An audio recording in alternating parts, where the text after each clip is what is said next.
ताज्या बातम्यांसाठी ABP माझाला subscribe करा आणि बेल आयकॉन प्रेस करा।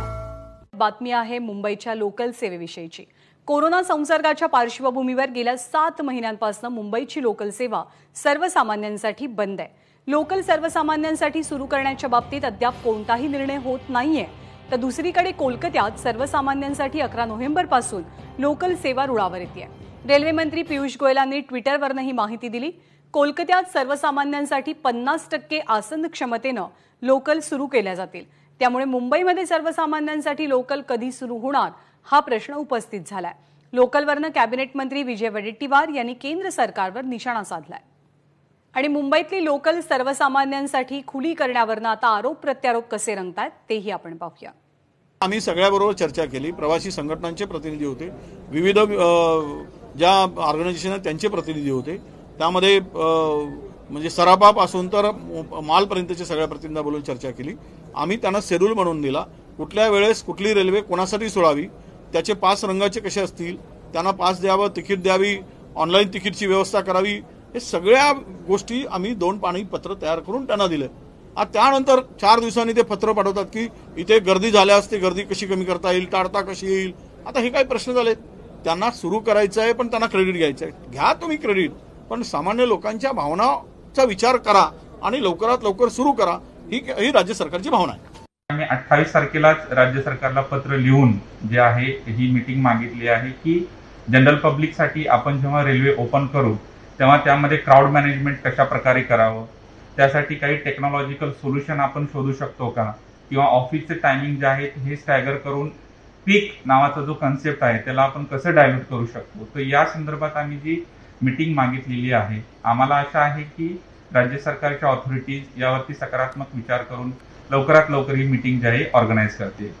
तेव्हा राज्य सरकारकडून लोकल संदर्भात भूमिका मांडल्यानंतर मुंबईतल्या लोकल संदर्भात रेल्वे प्रशासनाचं नेमकं काय म्हणलंय आणि यावर राज्य सरकारचा नेमका काय दावा आहे याची माहिती जाणून घेऊयात। आपल्यासोबत आहेत अक्षय भाटकर आणि ऋत्विक भालेकर।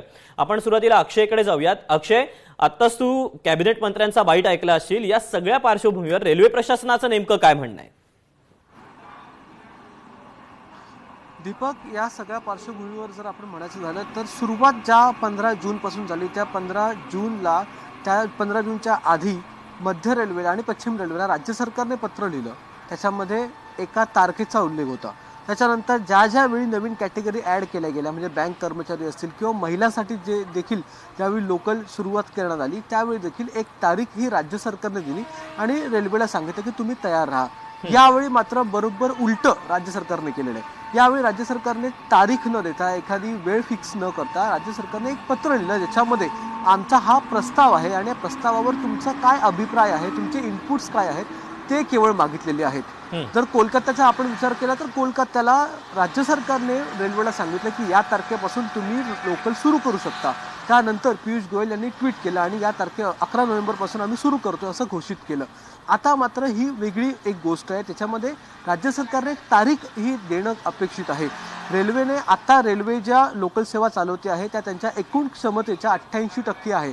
म्हणजे आज जरी राज्य सरकारने आदेश दिले आणि सांगितलं की उद्यापासून सर्वसामान्यांना प्रवेश द्या, तरी देखील लोकलची संख्या कमी पडणार नाही, लोकल तितक्याच धावत आहेत। उलट राज्य सरकार हा आदेश द्यायला तयार नाहीये। याच्यामध्ये राज्य सरकारची अंतर्गत दुही असेल किंवा इतर काही वेगळे त्यांचे कारणं असतील, मात्र रेल्वे ही नेहमी रेडी आहे। रेल्वेचं हेच म्हणणं आहे की आम्ही रेडी आहोत, आम्हाला आता फक्त राज्य सरकारच्या आदेशाची वाट आहे। कारण की आतापर्यंत जितके काही आदेश आले ते राज्य सरकारने आम्हाला दिले होते, राज्य सरकारने तारीख आम्हाला दिली होती, त्यानुसार आम्ही लोकल सुरू केली। आता मात्र राज्य सरकारने केवळ इनपुट्स मागितले, त्याच्यानंतर आम्ही तयार आहोत, इनपुट्स देखील आम्ही पाठवलेले आहेत असं रेल्वेचं म्हणणं आहे। त्यामुळे राज्य सरकारचे मंत्री किंवा राज्य सरकारचे अधिकारी जर हे म्हणत असेल की रेल्वेने ती तारीख डिक्लेअर करायला हवी, तर नाही, राज्य सरकारने ती तारीख डिक्लेअर करायला हवी। त्यानंतरच रेल्वे त्या तारखेनुसार लोकलमध्ये आणि स्टेशनमध्ये सर्वसामान्य प्रवाशांना प्रवेश देऊ शकते। ऋत्विक, अक्षय, तू राहाच आपल्यासोबत। आपण ऋत्विककडे जाऊयात। राज्य सरकारची याबद्दलची भूमिका नेमकी काय ती जाणून घेऊयात। ऋत्विक, तू अक्षयचं म्हणणं ऐकलं असेल की रेल्वेकडचं जे म्हणणं आहे ते रेल्वेचं म्हणणं असं आहे की आम्हाला तारीख दिली जात नाहीये आणि या सगळ्या पार्श्वभूमीवर आता राज्य सरकारचे काय नेमके आरोप आहेत? दीपक, राज्य सरकार आणि केंद्र सरकारमधला विसंवाद यामुळे नक्कीच मुंबईकरांना चाकरमान्यांना फटका बसतो यात शंका नाही.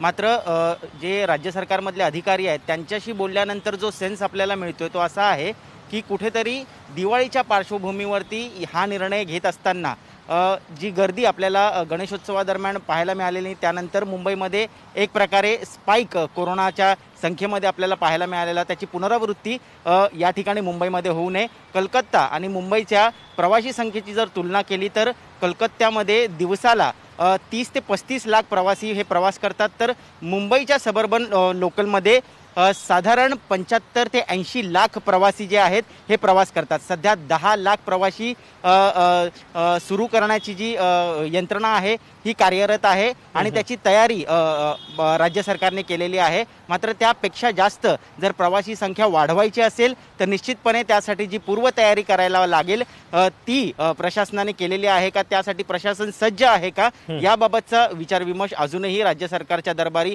सुरू आहे. याबाबत तारीख न देण्याचं कारण हेच सांगितलं जात आहे की जर दिवाळीमध्ये मोठ्या संख्येने सगळे जर बाहेर पडले आणि लोकलमधून जर कोरोनाचा प्रादुर्भाव वाढला तर निश्चितपणे त्यासाठीची जी उपाययोजना केली पाहिजे त्यासाठी सरकार तयार आहे का, या सगळ्यांचा सारोसार विचार करून प्रत्यक्षात आणखीन एक मीटिंग कॉल केली जाईल रेल्वे प्रशासनासोबत आणि त्यानंतरच तारीख देण्याचं जे काम आहे हे राज्य सरकारकडनं होऊ शकतं. दीपक, त्यामुळे निश्चितच या सगळ्या आरोप प्रत्यारोपामध्ये मात्र नाहक भरडला जातोय तर सर्वसामान्य मुंबईकर ज्याला खरोखर रेल्वे प्रवासाची प्रतीक्षा आहे. अक्षय आणि ऋत्विक, तुमच्या दोघांचाही धन्यवाद दिलेल्या सगळ्या सविस्तर माहितीबद्दल.